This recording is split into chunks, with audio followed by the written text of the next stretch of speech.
தினத்தந்தி பேப்பர்ல என் பேரு கொட்டை எழுத்துல வரணும். அதுக்கு நீ ஐடியா கொடு.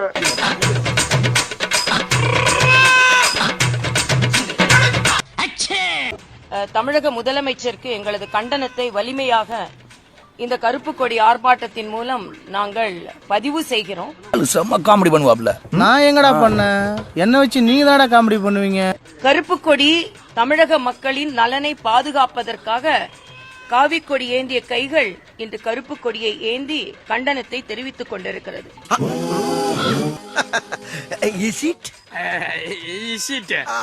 கண்டனத்திற்காக இந்த கருப்பு கொடி, தமிழகத்தை காப்பாற்றப் போவது இந்த தாமரை கொடிதான் என்பதற்காக இந்த கையில் இந்த கொடியை வைத்திருக்கிறோம். என்ன உனக்கு தான் அழுகு தெரியும் நினைச்சுக்கிட்டு இருக்கியா? நான் அழ ஆரம்பிச்சேன்னா மாசக்கணக்கு அழுவேன். அம்புட்டு அழுகி அடக்கி வச்சுட்டு உட்காந்துருக்கேன். மரியாதையா போயிரு. உண்மையிலேயே மனதிற்கு மிகுந்த வேதனையாக இருக்கிறது.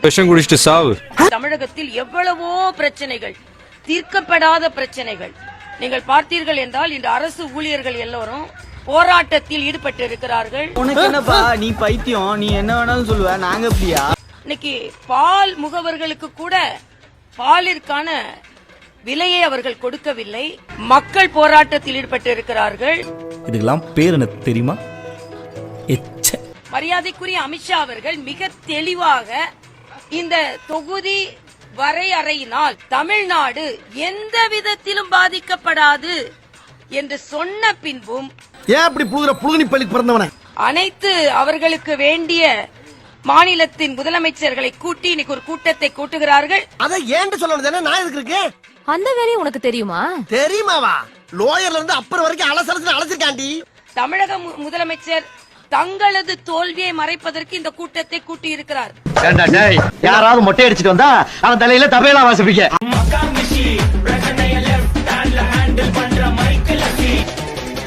வந்துட்டாயா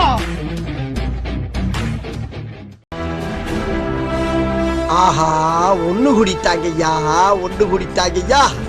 இல்லாத சொத்து ஆட்டைய போட்டலாம்னு நினைச்சனே, இப்படி அநியாயமா மண்ணலி போட்டாங்களே. இப்ப அதே அனைத்து கட்சி கூட்டத்தில் இல்ல எல்லாம் வாங்க கலந்து பேசுவோம், மத்திய அரசுக்கு நம்ம அட்வைஸ் பண்ணுவோம், மத்திய அரசு கவனத்துக்கு எடுத்துட்டு போனா நாங்களும் வந்துருப்போம். அப்படியாடா மயிறு, சரிடா மயிறு, ஓகேடா மயிறு. ஏன்னா பாரதிய ஜனதா கட்சி தமிழகம் எங்க எல்லாருடைய எதிரனா தமிழ்நாட்டினுடைய உரிமை எங்கேயும் பறிபோக கூடாது. நல்ல குதிரை சவுக்கல அடிச்சு நொறுக்கணும் இவனை. நாங்க இருக்கிறது தமிழ்நாட்டினுடைய உரிமையை காப்பாற்ற. இந்த கதையெல்லாம் என்னிடத்தில் விடாதே கபோதி, போட்டு விடுதே. நீங்க அனைத்து கட்சி கூட்டம் கூப்பிடும் பொழுது உங்கள் அழைப்பதை சொல்லல. ஏங்க அவ ஒழுங்கா தமிழ்நாட்டை மட்டும் பார்த்துட்டு இருந்திருப்பான். சும்மா இருந்தவன நோண்டி தேசிய தலைவராக்கி விட்டீங்க.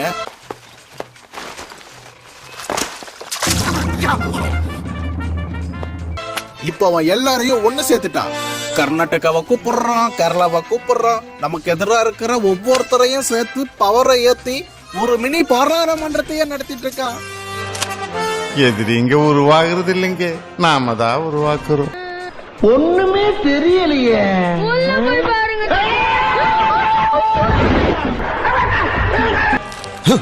யோ ஏதாவது பண்ணுங்கயா. ஆட்சியே நம்ம கையில தானே இருக்கு. அவங்கிட்ட மக்கள் பவர் இருக்கு. எட்டப்பட்டாலும் மடங்கவே மாட்டாங்க. பொதுமக்களும் நல்லது நடக்கிறதுனால யாரும் எதிர்ப்பு தெரிவிக்க மாட்டேன்றாங்க. Full support. இவ்வளவு ஏன் நான் சாட்டையால அடிச்சுக்கிட்டு செத்தா கூட ஒருத்த கண்டுக்க மாட்டேங்கிறான். ஏய், என்னை வச்சு ஒண்ணு காமெடி பண்ணலையே. நான் ஒண்ணு பண்ணா அது ஒண்ணு நடக்குது. அப்ப நீங்க வந்து பேசுங்க. ஒரு பயனும் மதிக்க மாட்டான். அவனை ஒண்ணுமே பண்ண முடியாது போல இருக்கு.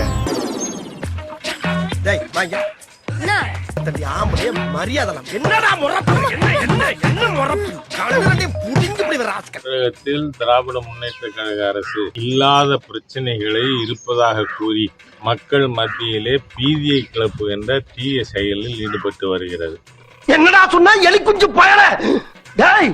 இன்றைய தினம் தென் மாநிலங்களுடைய அரசின் பிரதிநிதிகள் இவங்களை வச்சு கூட்டம் போடுறேன்னு சொல்லியிருக்கிறது எதுக்காக? ஐயே, இந்த அங்கிள் அழுறாரு.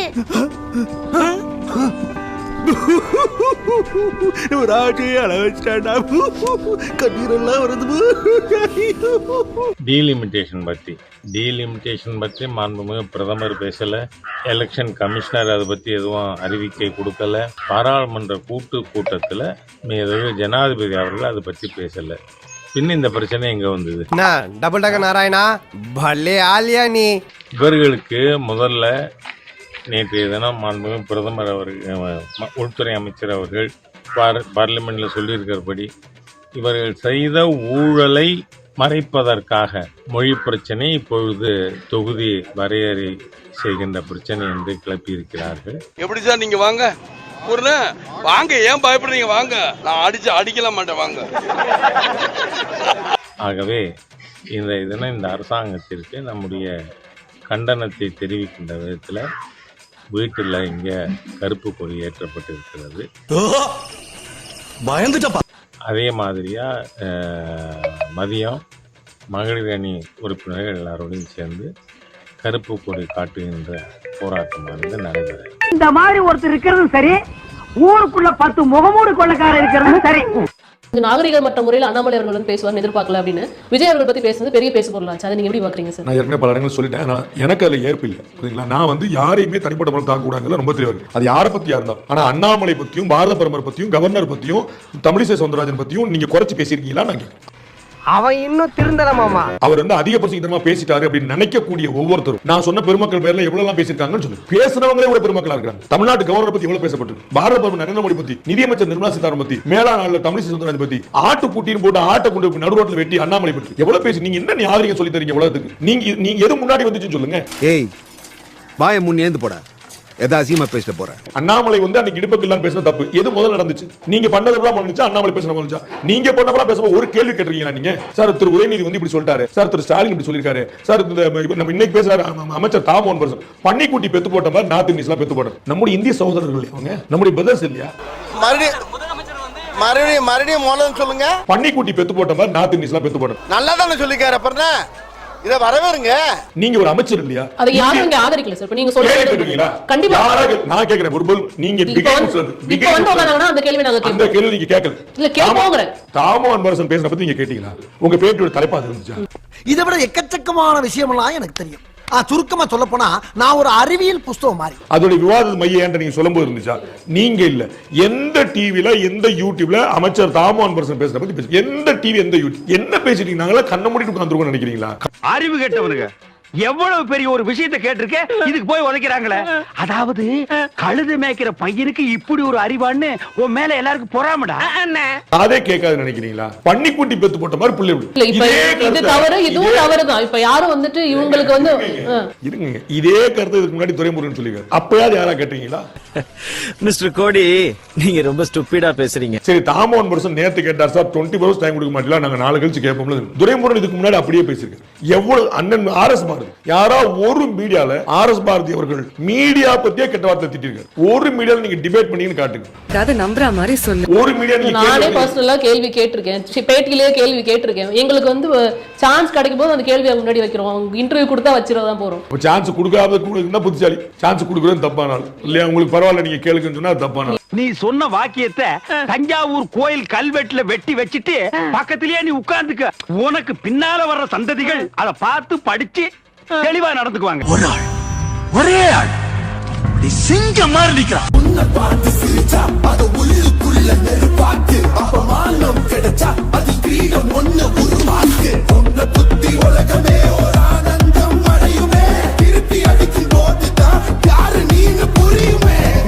அதனால இன்னைக்கு திமுக நீங்க ரைடு பண்ணீங்க, நைட்டை ஏன் கைது பண்ணல? அப்ப நாங்க குற்றவாளிகள் இல்லை என்கிற வாதத்தை ஏற்றுக்கொள்ள முடியாது. இன்னைக்கு நான் சொல்ல அக்காட பத்தி அன்னைக்கு 1000 கோடி ரூபாய் என்று இன்கம் டாக்ஸ் சொன்னாங்க. அவருடைய சாராய ஆலையில வரி ஏய்ப்பு நடந்திருப்பது. டாஸ்மாக் என்கிற நிறுவனத்தில் நடந்திருக்கு, நடக்கல அப்படின்றது குறித்து இடி ஒரு அறிக்கை வெளியிடுகிறது.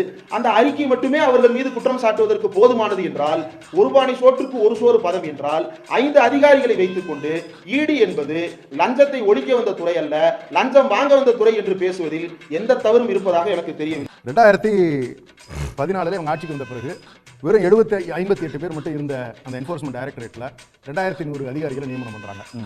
அதனுடைய நோக்கம் 2 நோக்கம் தான். ஒன்று, எந்த மாநிலமாக இருந்தாலும் சரி, எதிர்கட்சியில் தனக்கு பணியாதவர்களை, தான் சொல்வதை கேட்காதவர்களை, கொள்கை ரீதியாக எதிர்ப்பவர்களை டார்கெட் பண்ணி ரைடு பண்ணணும் சார். ஒன்று, அப்படி ரைடு பண்ண பிறகு அவங்கள கொண்டு வந்து ஒன்று அவங்க கட்சியில் சேர்த்துக்கணும், இல்லை மிரட்டிக்கிட்டு அவங்களை சைலண்ட் ஆக்கிடணும். இந்த 2 விஷயத்தை தவிர வேற எதுக்குமே இடி பயன்படவே இல்லைங்கிறது தான் நிதர்சனமான உண்மை.